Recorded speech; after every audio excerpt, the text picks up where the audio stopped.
That sort of very dark fantasy aesthetic was something that's always been with me. And again, I mean, the Norse myths and things, there's a kind of rawness and a savageness to it.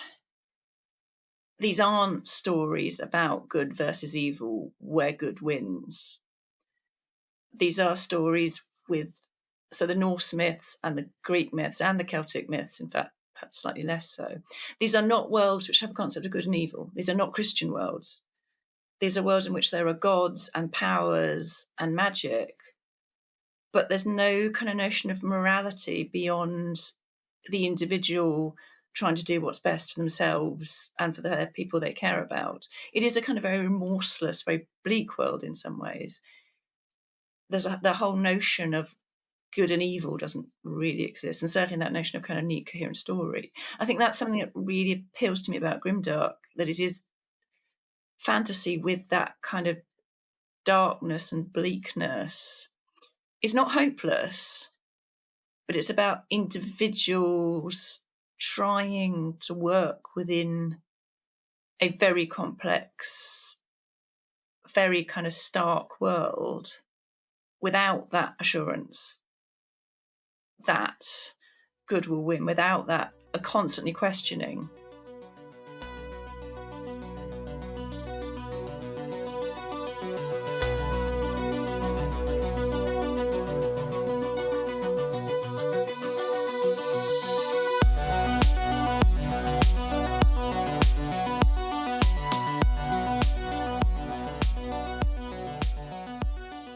What is up, everybody? You're listening to episode 173 of SFF Addicts. I'm your host, Adrian M. Gibson, and welcome to your weekly dive into the world of science fiction, fantasy, and writing craft.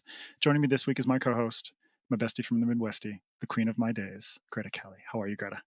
I'm good. I'm excited to talk some grimdark today. How you doing, Adrian? Yeah, I'm good. Doing fantastic. First week of school, and the boys have given me some breathing room. I know. Just like, wipe that sweat off. Until they get next week. Exactly. It's the weekend, so I'm already fucked. But if you want to support Greta and her family and her cats, go check out Queen of Days. You can also pick up The Frozen Crown and The Seventh Queen. Enjoy some fun, fantastic fantasy. And as always, go check out Adrian's Mushroom Blues for your daily dose of murder, mayhem, and of course, mushrooms. It's available wherever you buy books. And support MJ. And Among Thieves is her debut novel. And you can also check out Thick as Thieves, which is book 2 for a complete duology of ass-kicking heists.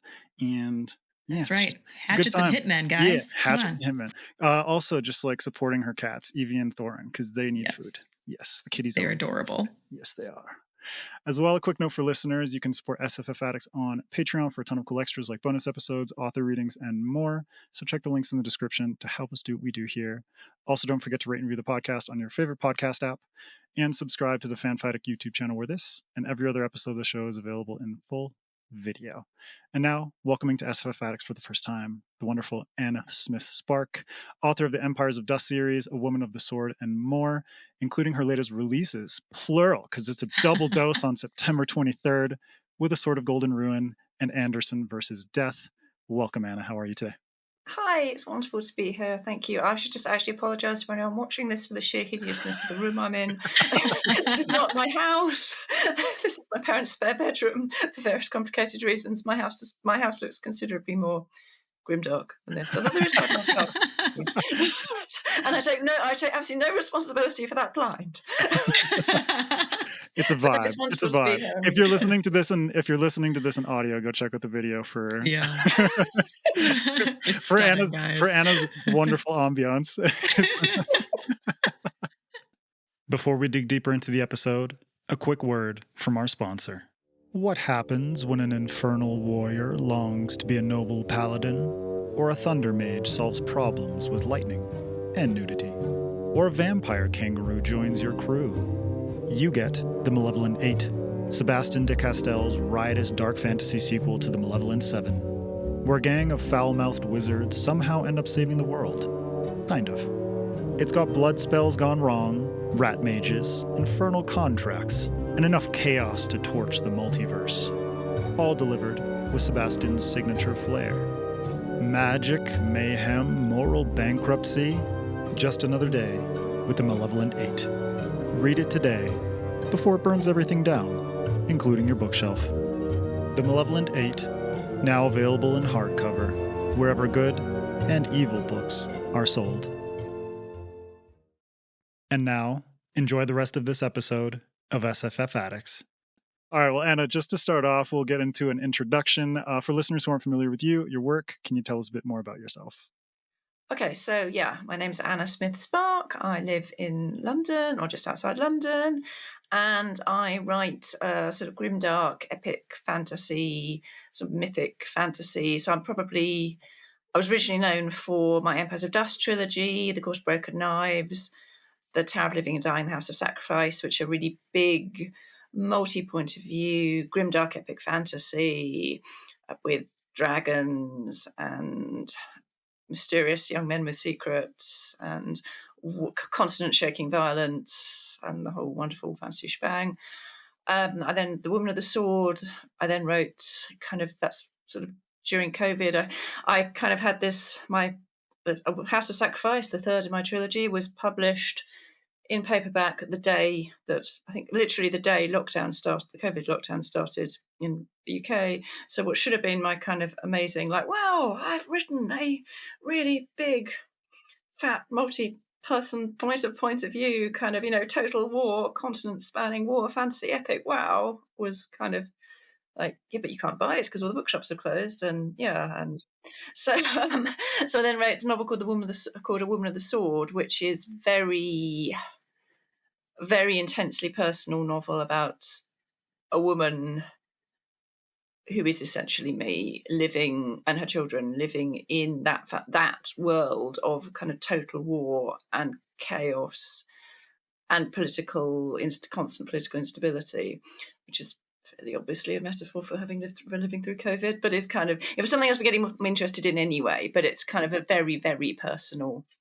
very kind of raw account of trying to imagine what it'd be like to be a very ordinary person trying to live a very ordinary, normal, boring life, and then being but it's seeming normal to live in those kind of vast, world-spanning, epic fantasy scenarios, which is something I'm more and more interested in.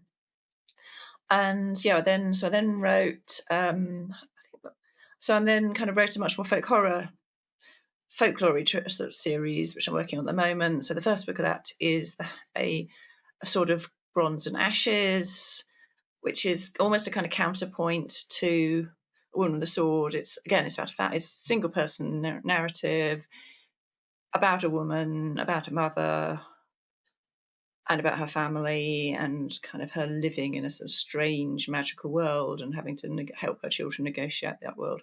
But it's much more hopeful and she's much more the kind of person I'd like to be rather than the kind of person I fear I am. So the second book to that, so that's, I've only got the art copy at the moment, but A Sword of Gold and Ruin is out this month, and that is sort of slightly darker still, and very kind of folkloric, mythological, really heavily influenced by texts like the Mabinogion, particularly by the kind of the old Irish sagas, which I absolutely love.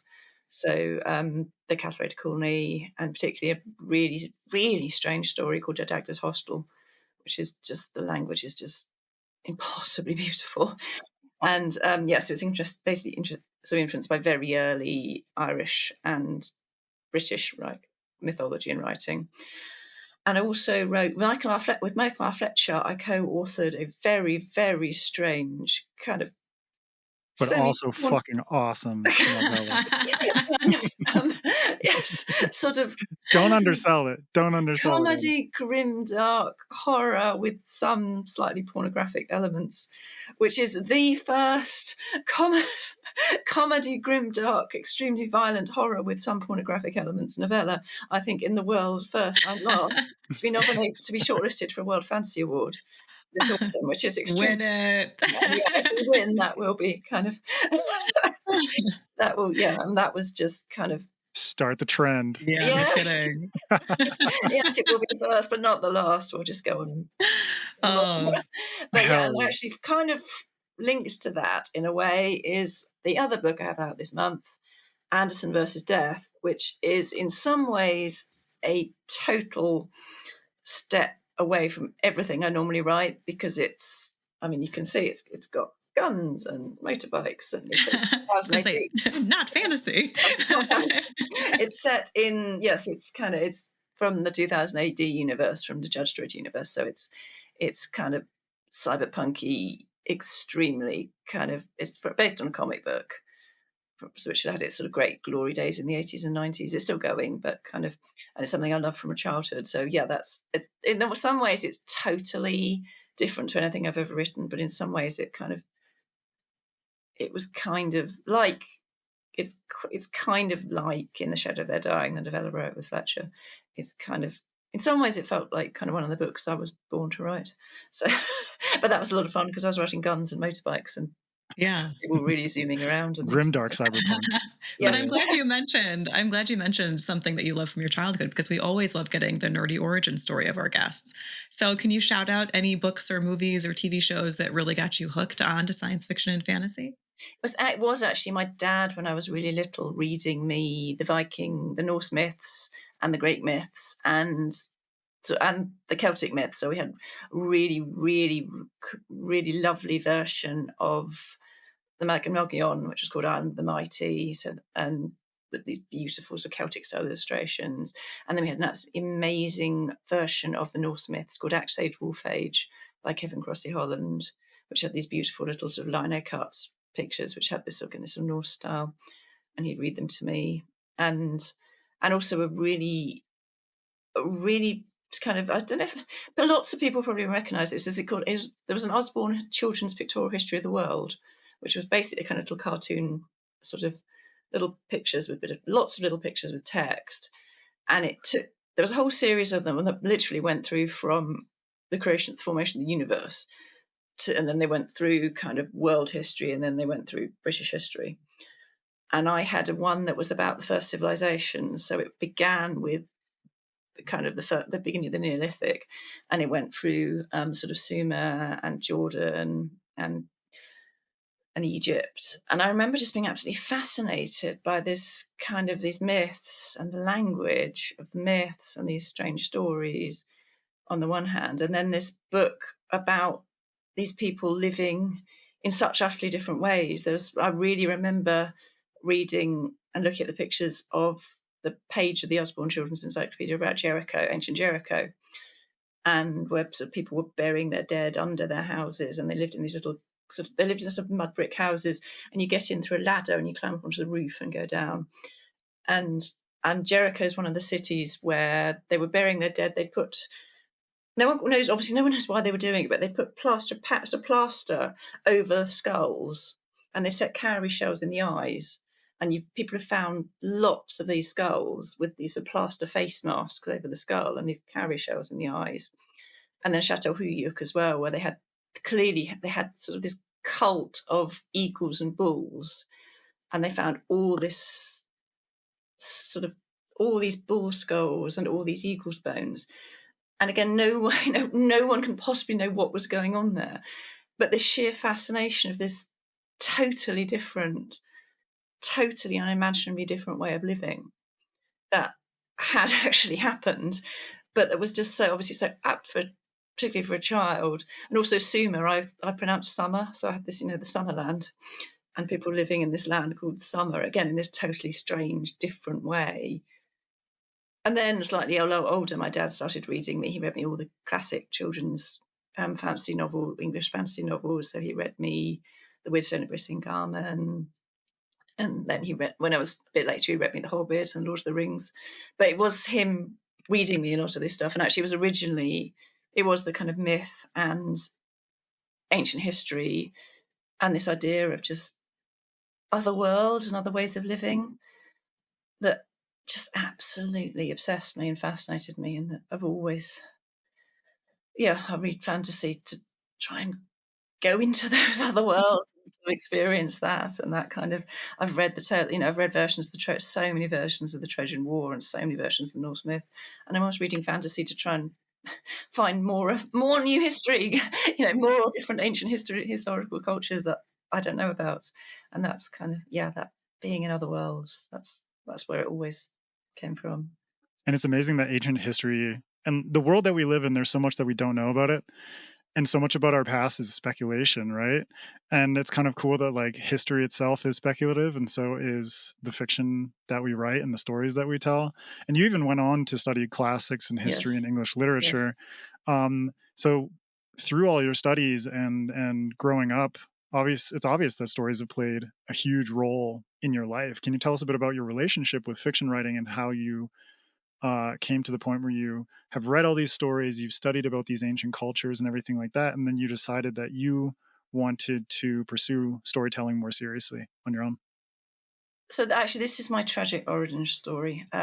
So, I mean, I always wrote stories and always told myself stories, and they were always fantasy and science fiction stories, and kind of they were a lot of the mythological fan fiction, basically, and kind of my own repurposing of the children's fantasy stories and the myth stories I was reading. And I used to play. When I was at primary school, I didn't used to play with other children. I used to walk around on my own at lunchtime telling myself stories. And so I was telling myself stories before I could write. And I've got my parents have still got some of these little notebooks where I'm dyslexic. I was actually the last child in my class to learn to read and write, I think. So I've got these books with this absolutely just totally illegible, absolutely incoherent bits of writing I was trying to write. And actually, when I talk a lot, I do often talk about the things I remember most that got me into things were my dad reading to me, because actually I did learn to read quite late, and my dad was reading to me a lot. So so I'd always tell myself these stories even before I could write.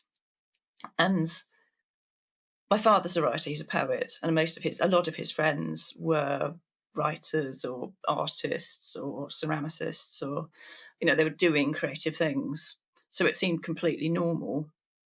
So I always wanted to write, and I always wanted to write fantasy and science fiction, because I was always creating these other worlds and just writing about these kind of mythic beings.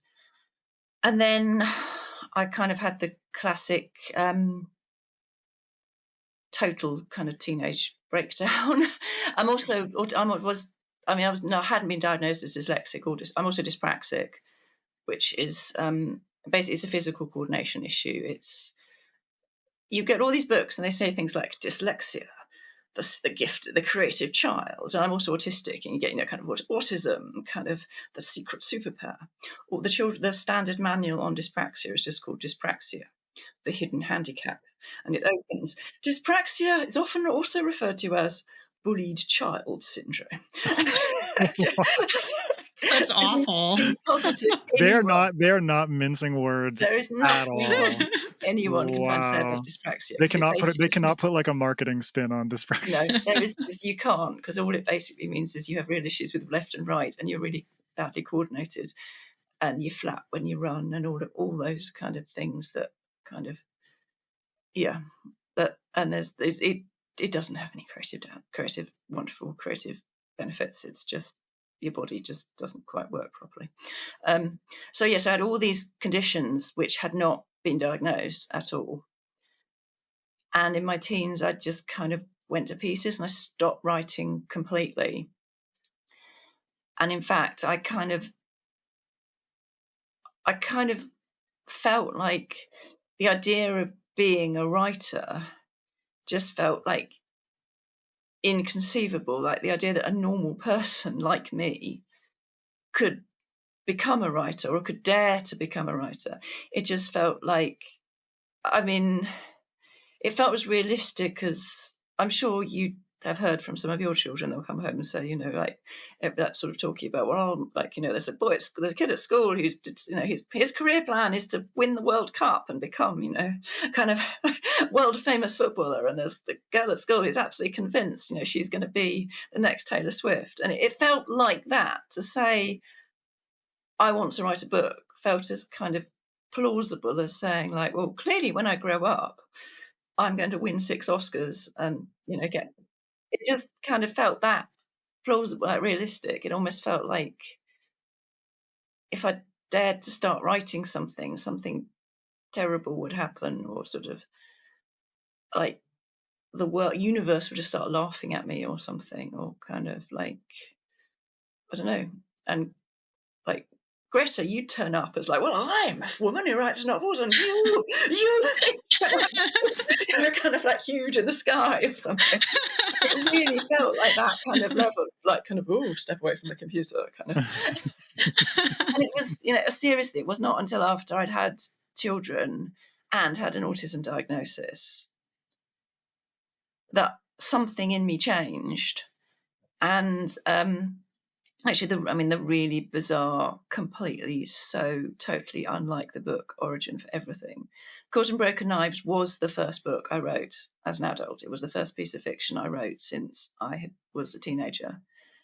And it was only written at all because my son would not sleep unless he was pushed around in the pushchair.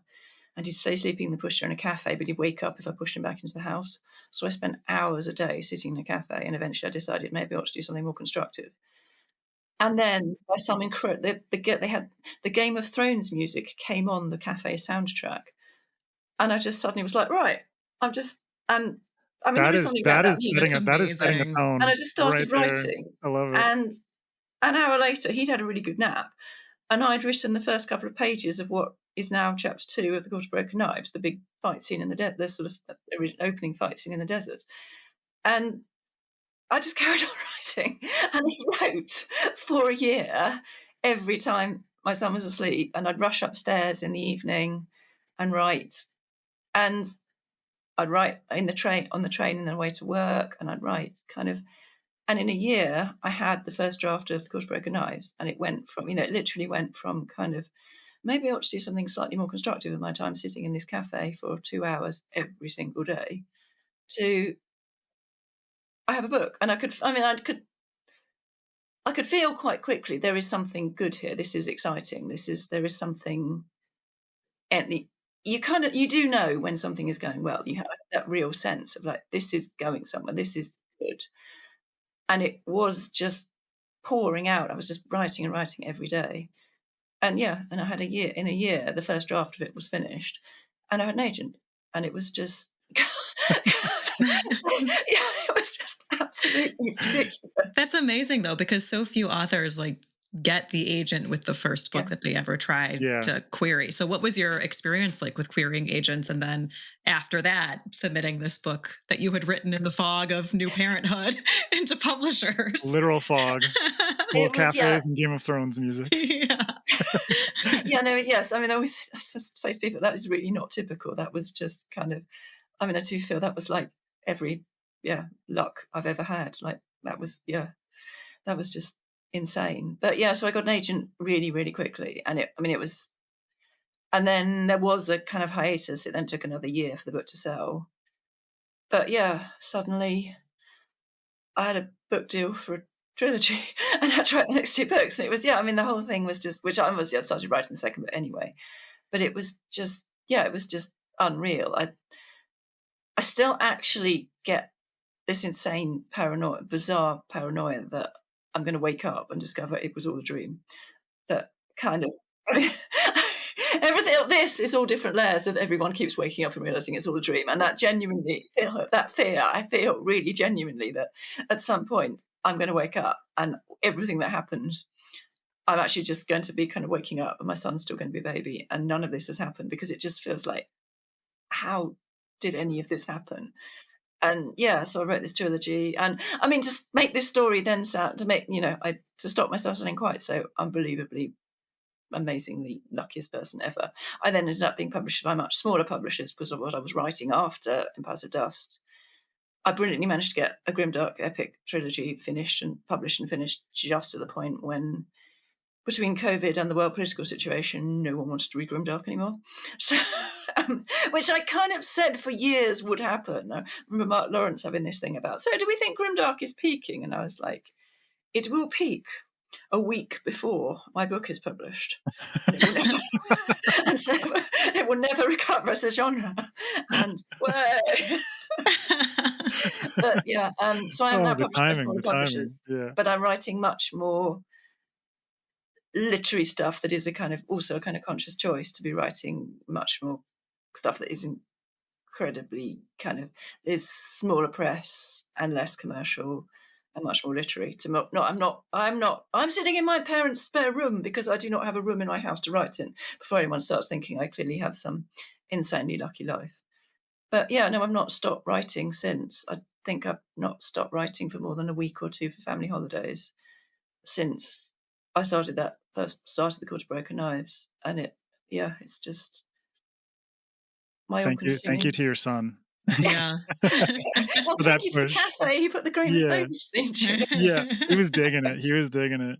But I like the conversation that you have with Mark is really interesting because, you know, thinking on grimdark as a genre, and we've talked to Joe Abercrombie a little bit about this as well, but like, first off, I want to get your takes on like why that genre appealed to you, both as like a writer and a reader. Like, if anyone follows Anna on social media, it's like your tag is Queen of Grimdark, which is a very apt title. But you know, to go nicely with Joe's Lord Grimdark. But what appeals to you about Grimdark? And then afterwards we can dig into kind of like the current state of the genre and the responses to it and stuff like that. Just actually, first, I have actually apologised to Joe Abercrombie personally for the number of tweets making jokes about, are the two of us married? Well, I just like that you outrank him. So really, yeah, he's just a petty lord. You are the queen. But yeah, so grimdark it kind of found me. So I mean, when I started writing Empires of Dust, and Court of Broken Knives, as you may have gathered, I didn't even think I was writing a novel. I just sat down and started writing this scene of these men fighting came into my head. And I had just said this, I had no idea what was going on. There were some men in a desert. And then a dragon turned up and it was like, okay, which is not a spoiler because that happens in chapters 2. So I think that's probably fine for spoilers. But yeah, and I was writing, and it was only when I was writing the book and I sort of felt, okay, I probably ought to start getting into social media and things, that actually I discovered this term grimdark. And then I kind of realised this is the term that describes the books that I love and the aesthetic that I have and the way I look at the world. So I'm actually in a film that's coming out it was supposed to be coming out imminently, and it's supposed to have been coming out imminently for months now, called The Grim and the Dark, which is about the art of John Blanche, who was one of the key Warhammer artists in the 80s and 90s. And that grimdark aesthetic that he created for Warhammer is, along with 2000 AD, which is also, I was saying to the official 2000 AD podcast only the other week, is also, I think, a kind of formative influence on grimdark.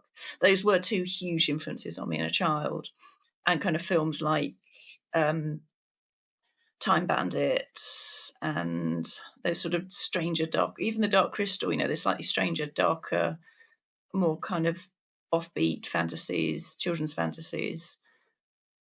And that sort of very dark fantasy aesthetic was something that's always been with me. And again, I mean, the Norse myths and things, there's a kind of rawness and a savageness to it. These aren't stories about good versus evil where good wins. These are stories so the Norse myths and the Greek myths and the Celtic myths, in fact, perhaps slightly less so. These are not worlds which have a concept of good and evil. These are not Christian worlds. These are worlds in which there are gods and powers and magic, but there's no kind of notion of morality beyond the individual trying to do what's best for themselves and for the people they care about. It is a kind of very remorseless, very bleak world in some ways. The whole notion of good and evil doesn't really exist, and certainly that notion of kind of neat, coherent story. I think that's something that really appeals to me about grimdark, that it is fantasy with that kind of darkness and bleakness. It's not hopeless, but it's about individuals trying to work within a very complex, very kind of stark world without that assurance that good will win, without that constantly questioning. So it's that kind of self, that doubt, that ambiguity, that sense of, even if I'm doing this for very good reasons, I'm aware there will probably be terrible consequences.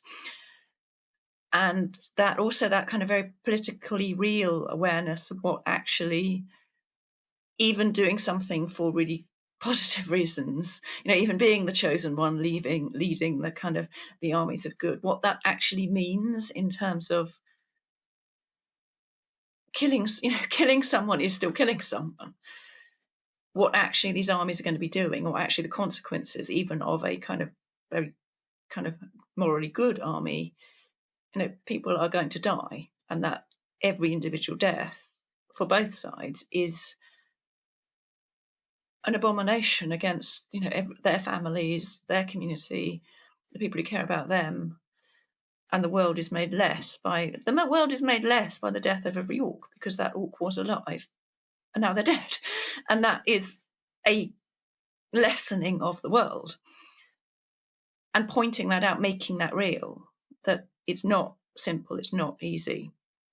Sometimes I say to people, in some ways, grimdark is just fantasy being forced to face up to reality. I read a lot of historical fiction. And most historical fiction, you'd probably have to, if you change it into a fantasy world, you'd have to say this is grimdark, because it is not. There's never a kind of. It's either very badly written. Yeah, human existence up until the last century was grimdark for the most part. Yes, I mean it always was. Kind of. It's and so so that was something I'd always read. In fact, I'd always read a lot of kind of classic fantasy novels and watched a lot of classic fantasy films. I think I'd always assumed that there was much more moral complexity in it than there was meant to be. So I kind of often assumed that you were supposed to find the hero much more problematic than I think I'd realised. I think I often put actually quite a kind of radical feminist pacifist reading on a lot of fantasy. I was like, but this is, fundamentally, this is still a celebration of war. This is still a glorification of war and of violence. And, even something as kind of morally absolutely clear-cut as The Lord of the Rings, I'd still be kind of like, but, people, this is still a glorification of war, and surely there should be some way of finding a better resolution to this. A pacifist should still reject should still reject Gondor having to go to war against Sauron, and still say there must be a solution to this. If we have to go to war, that should have to be the final, the absolute, when every other option has been lost. This notion that kind of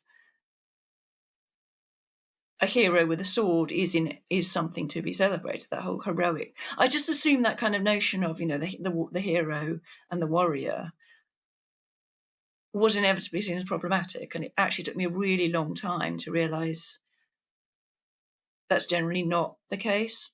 I mean, actually, a classic thing for me is I read I read The Name of the Wind 3 times, thinking that Quoth eventually turns into the Dark Lord, because I know everyone says, "Oh, he's such a little shit," but I just read him as, my God, he is horrifying. There's this scene, this really horrible scene, where he tracks down a bunch of people who kidnapped and raped a girl, and he kills them in truly disgusting ways. That means that it will take them weeks to die. And then he there's this, and I have never forgotten this scene where he then sort of says, "When I think about those people, I smile or I laugh or something." And I just read that. It's like, okay, this is, he's called the King Killer because he's clearly going to end up to be Sauron, isn't he? That's the whole point of all these books. And then when I was like, oh, no, you're supposed to be like, yay, he got this person who did do this horrible thing, and he made him suffer so badly. It took him a week of sheer agony to die. You're supposed to think, I mean, the series is still in progress. It could happen. Yeah. You could be right. You never know. You could be predicting Quoth's future. How I read a lot of books that of, that. And it took me a really long time to realise that was simply told straight, essentially, that you were supposed to think like, oh, yeah, that's a really good and fitting punishment.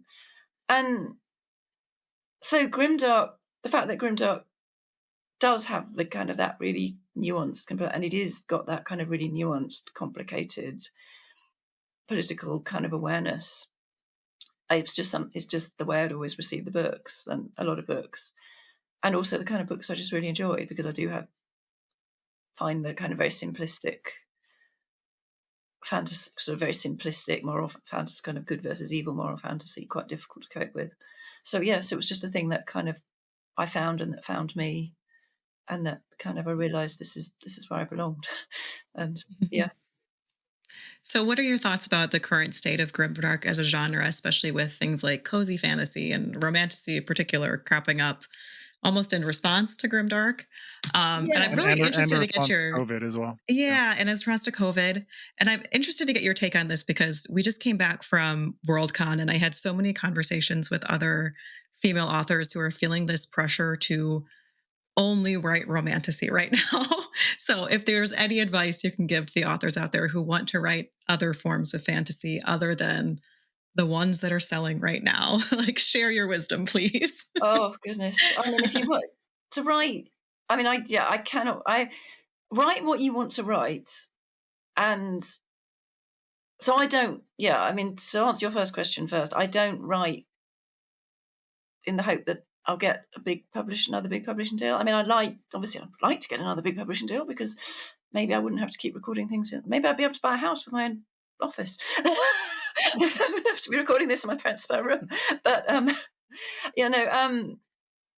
but I don't write in the hope that someone will publish it. If I hadn't, I was actually before I got an agent, when I was writing Called to Broken Knives, I was quite set up for, okay, I'm going to self-publish this, because clearly it's never going to get an agent, it's never going to get a publishing deal, so I'll just self-publish it. And that didn't seem to me a kind of negative. That didn't seem to me, I mean, so my father runs a poetry website, which is completely free to access. He doesn't pay anyone.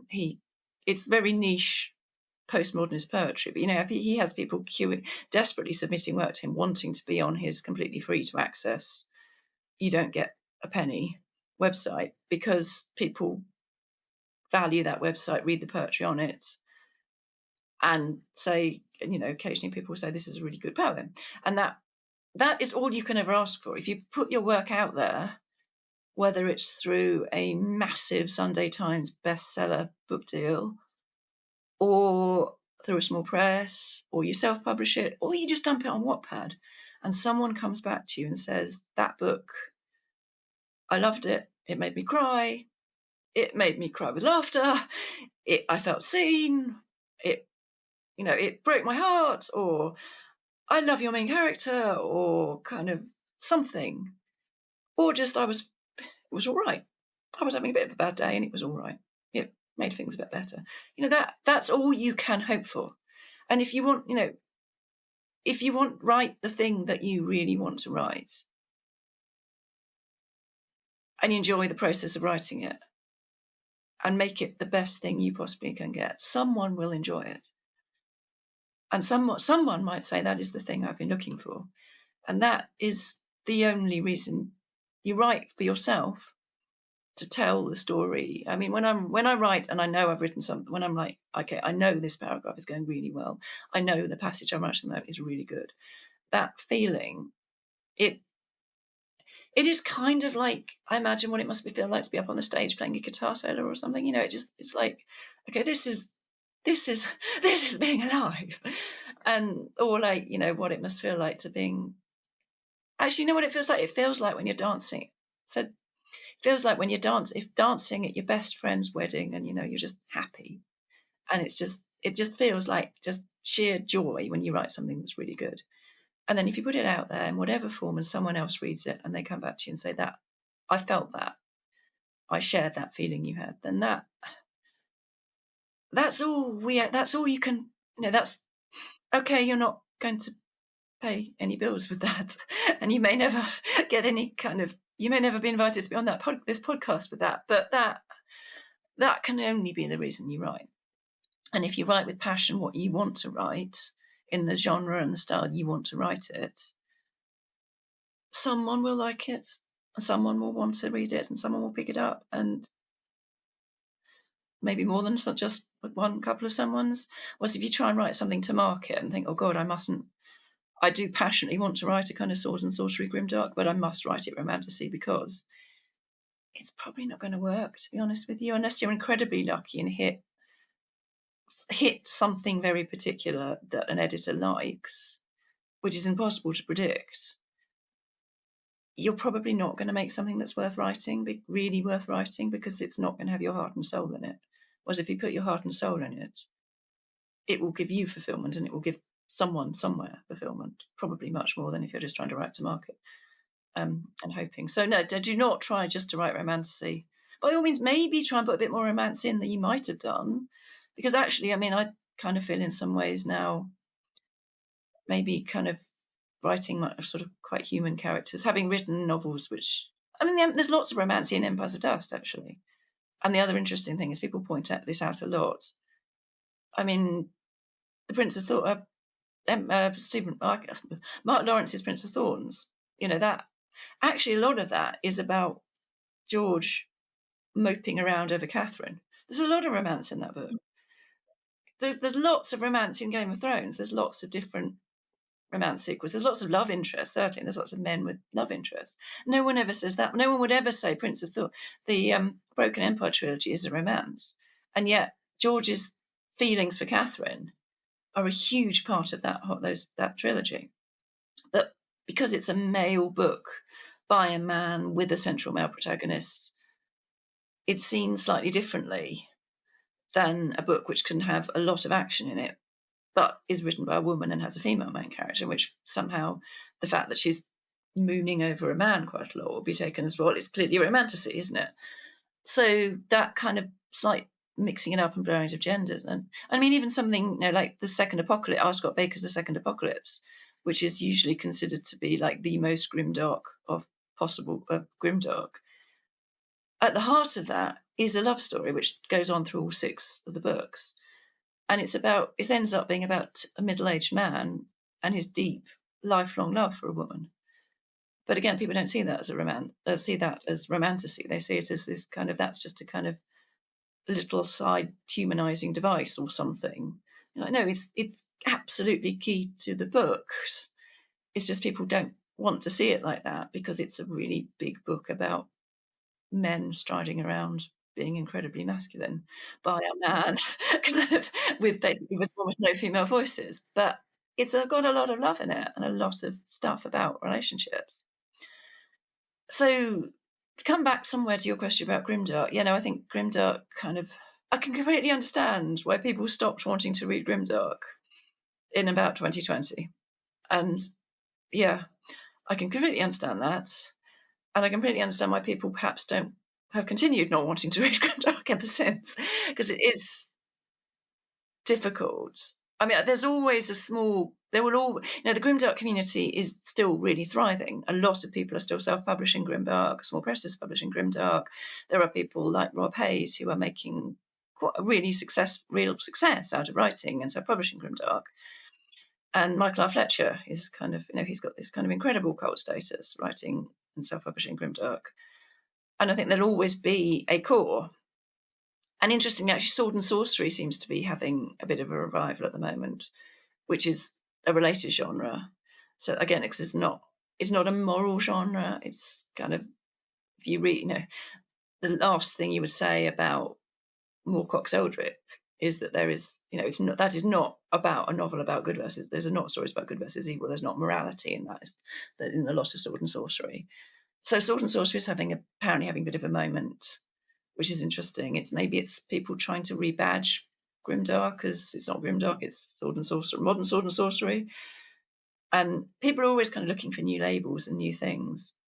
But it's not that, certainly the readership is not as big as it was, and it's not got that kind of mass market appeal, which I think is probably fair enough. For me, it's more important. Look at A Woman and the Sword. That is a novel about a woman bringing up her sons in a world in which total war and bringing your son up to believe that going to war and killing and raping and enslaving and make success being measured in those terms is perfectly normal. And she's just been living in that world for so long, in a world like that for so long, it just seems completely normalised.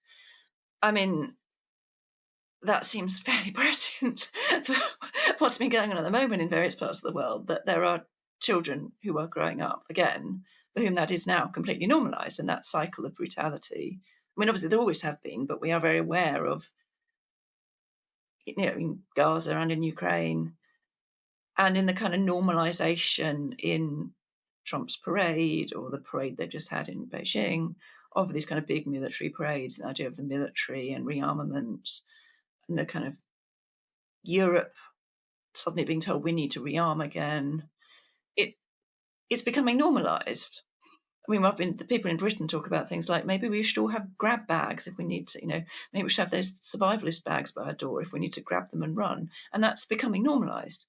So for me, writing grimdark and reading grimdark and talking about how is it conceivable we've got to the point where that's normalised, is really important. But equally, I can see how a lot of people want to read a lovely, cosy romantasy, low-stakes romantasy, and they get together and live happily ever after in the end, because it's absolutely terrifying what's going on at the moment. And I can also, I can completely understand why people kind of want to retreat from it and not face up to it. Grimdark, I think, arose from a particular moment when I guess a lot of us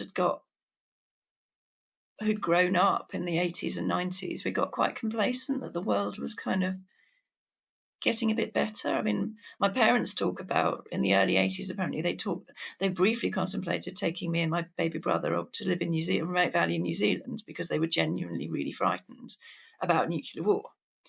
And that was it's very, in Western Europe, people were very, very nervous, genuinely incredibly nervous about the idea of a nuclear war between America and Russia, and that we would, we'd just be completely annihilated on both sides because would be the ground zero.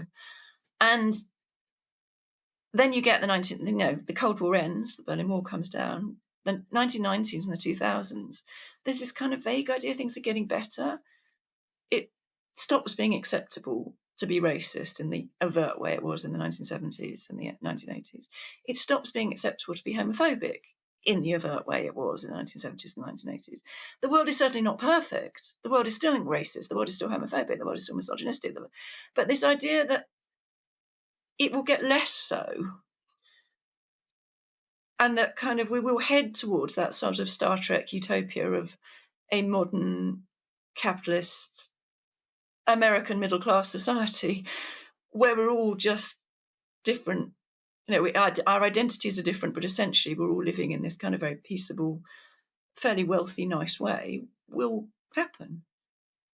And so people feel comfortable to write fantasy and historical fiction, playing on and riffing on and exploring a lot of darkness and a lot of moral complexity and murkiness, because it feels safe. And then suddenly it stops being safe. And suddenly a lot of things that we'd felt were going in a fairly positive direction have just reversed.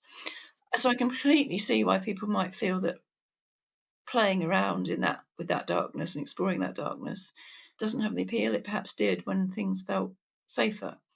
I mean, the whole notion of undermine, a lot of what grimdark does is it sort of chips away at that notion of the hero, the good guy, the person, the kind of great figure, with a lot of cynicism. And that kind of feels safe in a world where the good guys are, the vaguely good guys are in charge.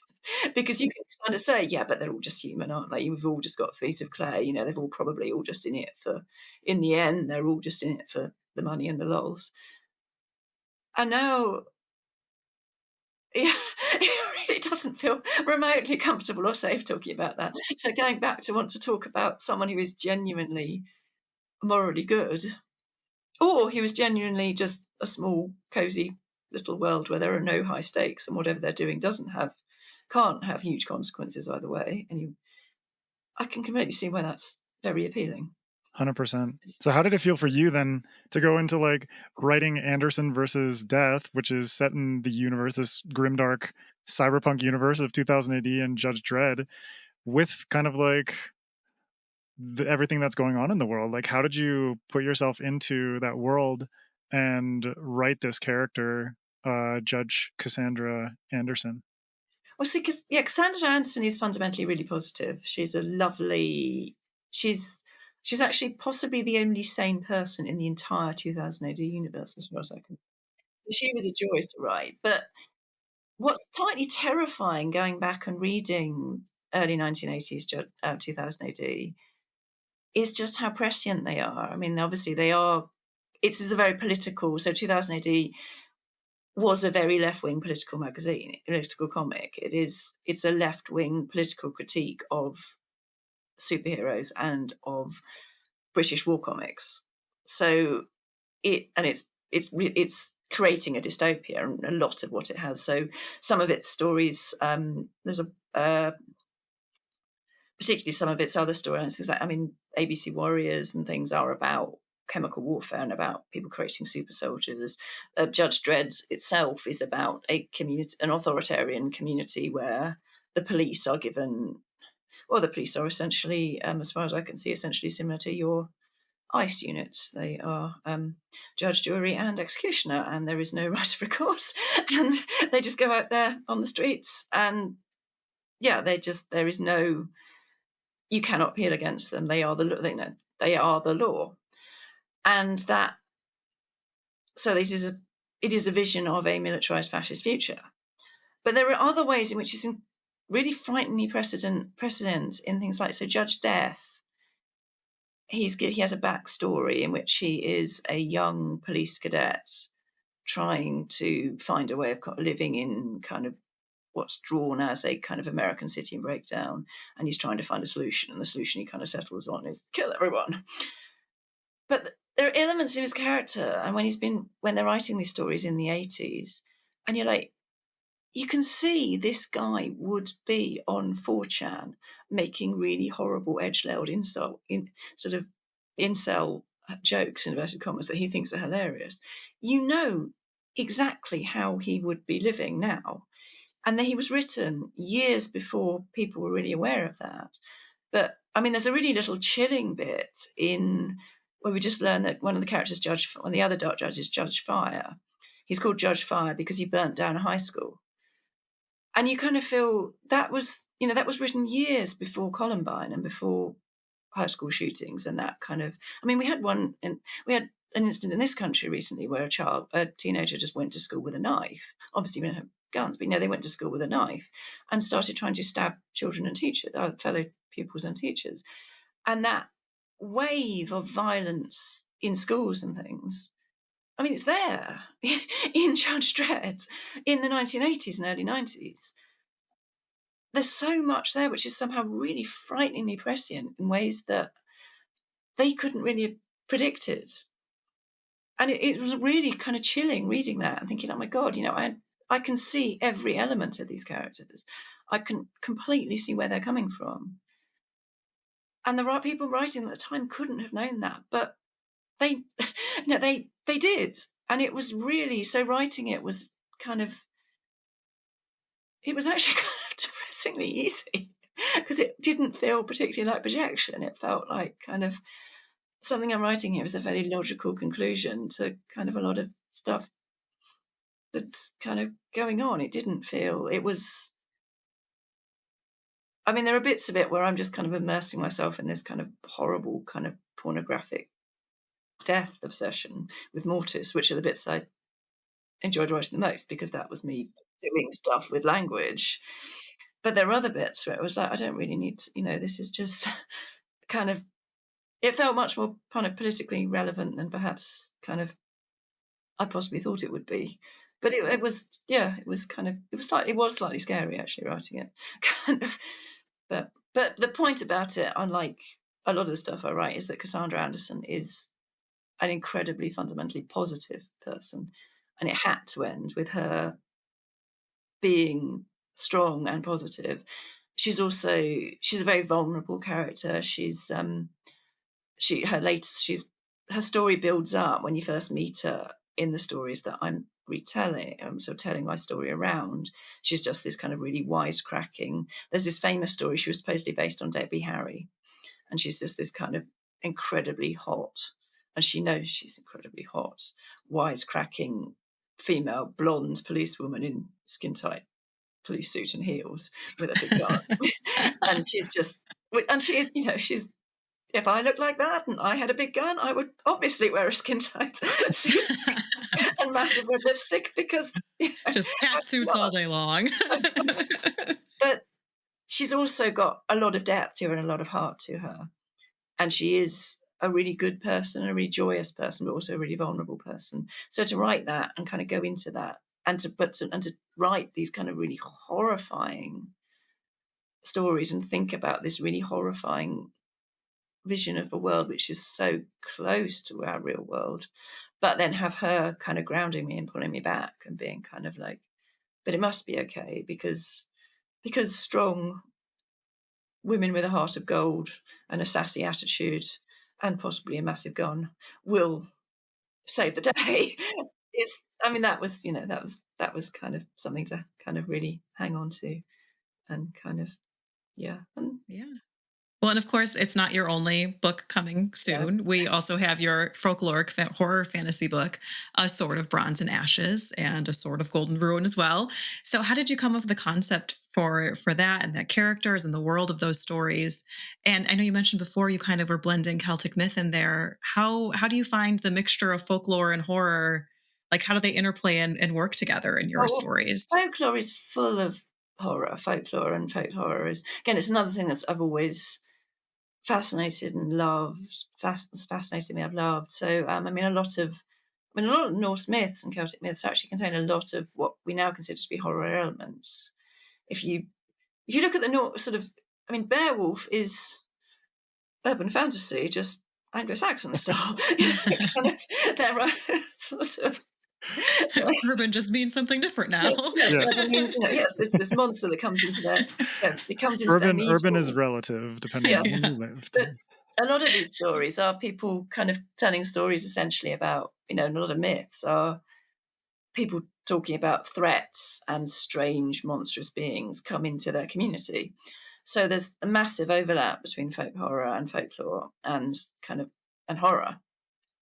But the books kind of came. Again, I have no idea where they came from.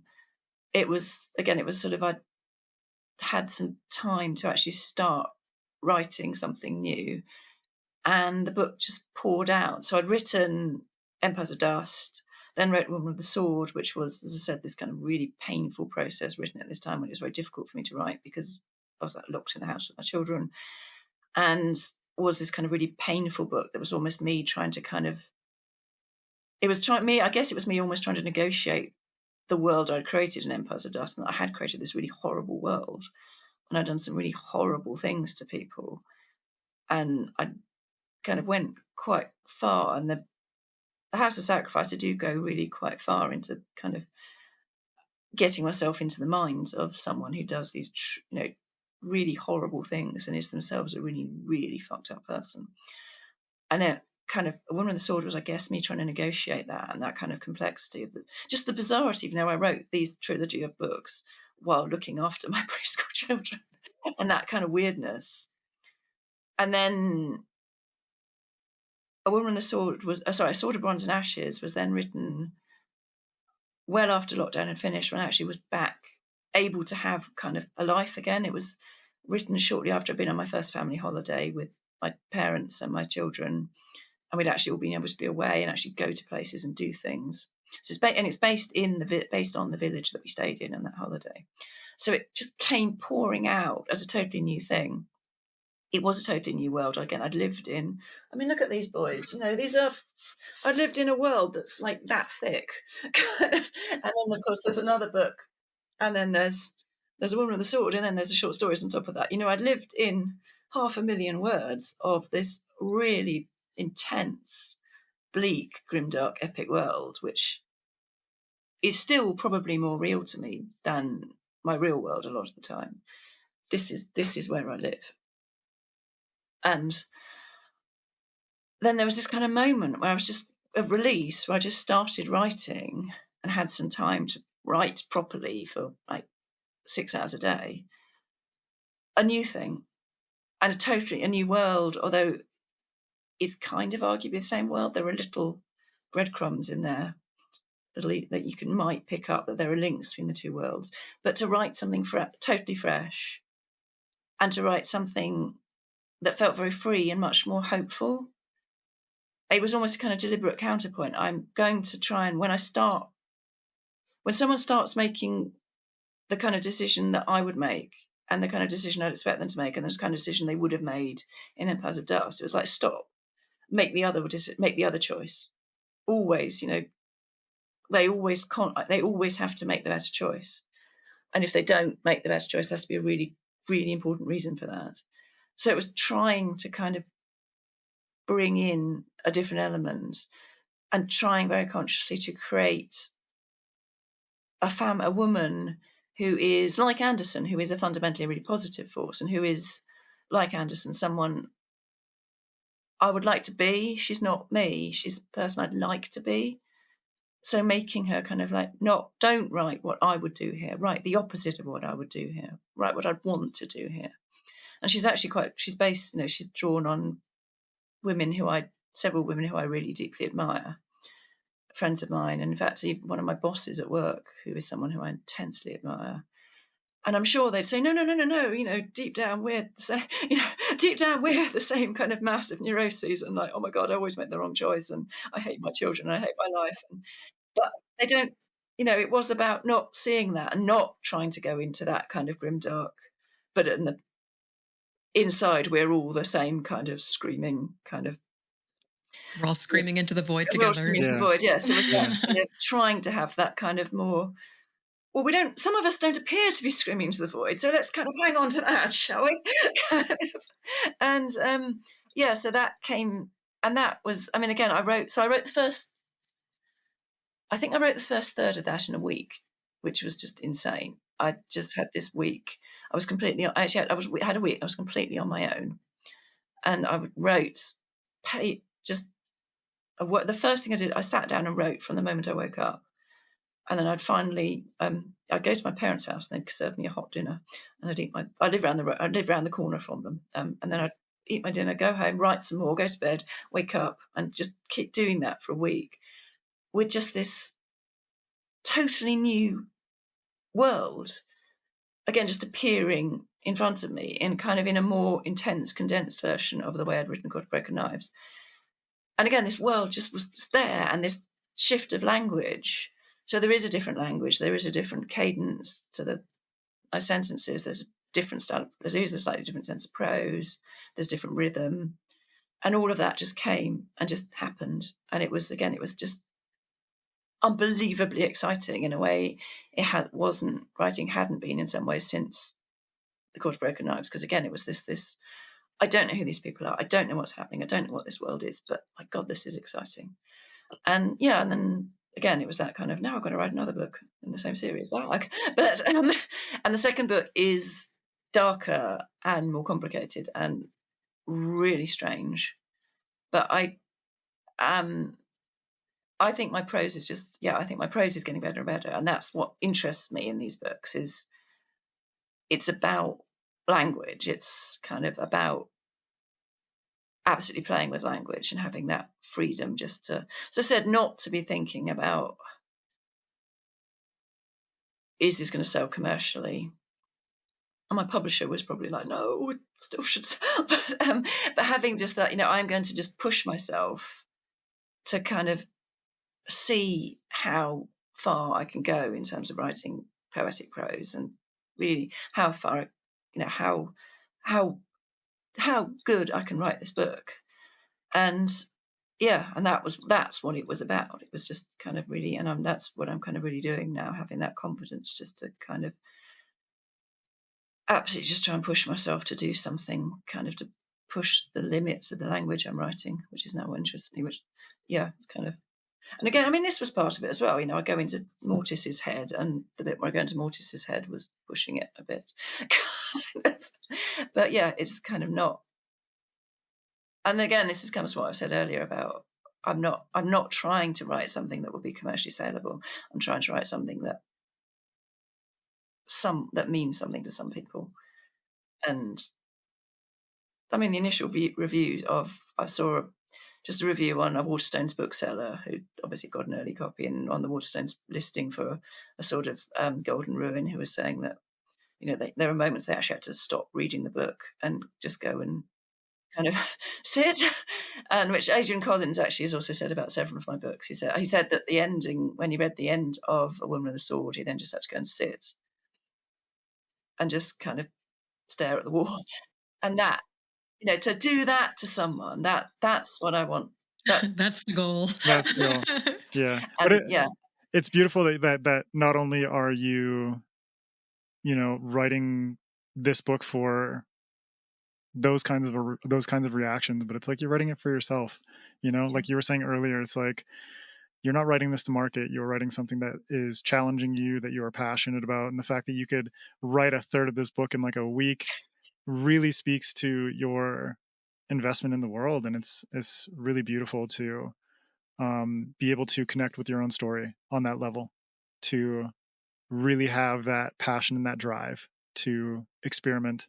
Because ultimately it's like, if we're going to be in this for a long time, you got to start experimenting with this stuff. Otherwise it's going to be, it's going to be like any other job that gets repetitive and boring. And the fact that challenges are not, the fact that you're not challenging yourself, no one else is going to force you to challenge. Maybe your agent is, but so fortunately, I now have a very understanding agent now who's just kind of like, push it, and if it doesn't sell, then but it's, I mean, this whole thing of, I was trying to say earlier about dancing at your best friend's wedding, that is the only way to write. There's kind of moments when you have that absolute moment of happiness in life. I do remember being at a really good friend's wedding, and it was just, that joy that this was just perfect. And I was and that kind of moment when you're just expressing yourself out of pure happiness. And that kind of, that's why I write to get that moment of just kind of, this is why I'm alive. This is what it is to be alive. This is just it. And that kind of, that it's beautiful. That's why, Anna Smith Spark striving for the dance floor every time. I love it. Well, that's a beautiful note to wind down on. I just want to have ask you a two-parter to close this out here. Yeah. If you can offer the listeners and viewers a good bit of soundbite writing advice, and then B, to tell us a weird or random fact that you find to be utterly fascinating. Oh my God. I mean, it was writing advice, obviously. Actually, I mean, I've said all this stuff about kind of, write with passion and but also, I mean, it is really difficult to keep going. I mean, I think all three of us clearly have children, which is a massive kind of interference in your life. I'm supposed to. I have a day job. I'm supposed to have 2 days a week where I'm at home writing. I regularly have 2 days a week where I'm at home frantically ordering new school uniforms. Actually, you guys probably don't have school uniforms, do you? Thank God we don't. Yes. No. No. My life that is wasted frantically having to order and pay for emergency deliveries of new school uniform. But that constant grind of like, oh, got to remember to buy a present for the children's party, got to remember to get the permission slips in, got to remember, and all of that, and then all the other grind of day job life, and then a life with partners and life with put the bins out, and all of that. It is really hard to fit in writing. And actually a lot of people do have that image of writing as something that can only be done in isolation, that image still of, that kind of image of, the male writer, and he's there in his study, and if he has got some sort of appallingly crass thing as a wife and children, they're kind of, she's like keeping the children away ideally in another wing of the house, not even just another room, but kind of, and you mustn't be disturbed, and he's there for 8 hours a day writing, and then kind of maybe he'll spend half an hour with his kids, and kind of, and that idea that writing is something that is done in isolation. And that is lovely. I had this week where everyone else had gone, and I was just able to write for a week, and that was amazing. But that's 1 week a year I get for that. And that's only because I have a very understanding partner and children. But the rest of the time, you have to keep doing it. It is like anything. There is a lot of time when you do have to think, okay, it's really important I do this for myself. And it's really important I write, because actually, I mean, for me, I will go mad if I don't write. My mental health has improved hugely since I was writing. So actually, yes, there is a massive pile of dirty washing, and I haven't changed the children's bedding for far too long. And the kitchen looks like a bomb went off in it. But actually, it is important for me, and therefore my mental health, and therefore for the mental health of everyone else in the house, that I write. Is how you have to remember that. But also, it's not something you need all that time for. The saddest thing I think ever heard about writing was a woman at work who, when she discovered I wrote, she was like, "Oh, I've always wanted to write. When I retire, I think I might write a book." And that sadness of, like, you're going to spend your whole working life thinking about when you retire, you're going to do this thing you want to do. And whether it's writing or, anything, you've got to try and make time and fit in little small amounts of stuff.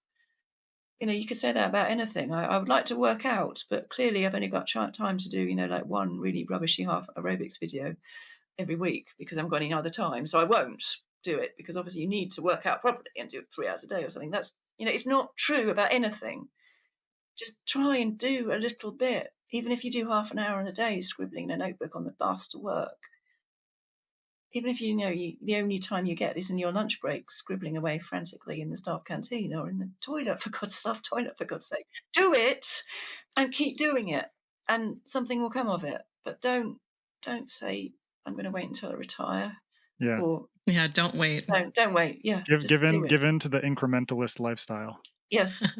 Everything in small bits. Yes. Yeah. And a weird and utterly random fact that I find fascinating. I have no idea. I guess I read far too many. I suppose, I don't know. Actually, the church, I suppose what's quite cool is there's the church in my town. There is one theory that Harold Godwinson is buried in the crypt under the church in the town I live in and grew up in, which is vaguely cool. That's kind of a cool historical thing. That the land the church is built on belonged to Edith Swanbeck, his consort. So, and his body, no one actually knows where his body was buried. And one theory is that she took his body and buried it in what is now my local church. Well, that is a very weird and very awesome fact. That's weird and awesome. Yeah. Well, fantastic. Anna, thank you so much for chatting with Greta and I today. It's been an absolute pleasure. It's been brilliant. Thank you. Our pleasure. As well, if you contribute $5 or more to our Patreon, you can access an exclusive reading by Anna from her new novel, A Sword of Gold and Ruin. So go check that out. And Anna, if you can let everyone know where they can find you online.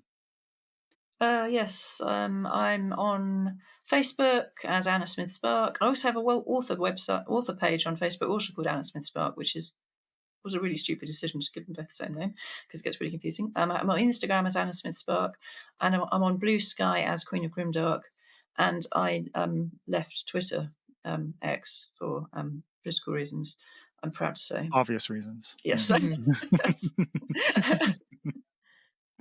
That wonderful cesspool that is Twitter. You can also follow SFF Addicts on Twitter or any other platform that you prefer at SFF Addicts Pod. You can follow me at Adrian M. Gibson. Greta, what about you?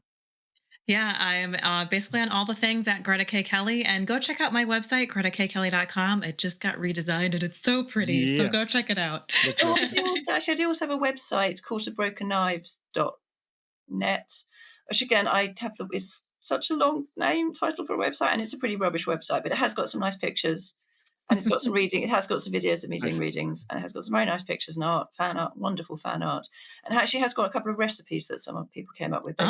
Very cool. Which is extremely cool. Yeah. Well, go check out those recipes, cook some stuff, send us pictures, tag Anna. It'll be a good time. And you can tune in next week for part 2 with Anna for a writing masterclass on how to write battle scenes, which we're very, very excited for. It's going to be epic. Yeah. Until then, keep reading, keep imagining, and we'll see you next time on SFF Addicts.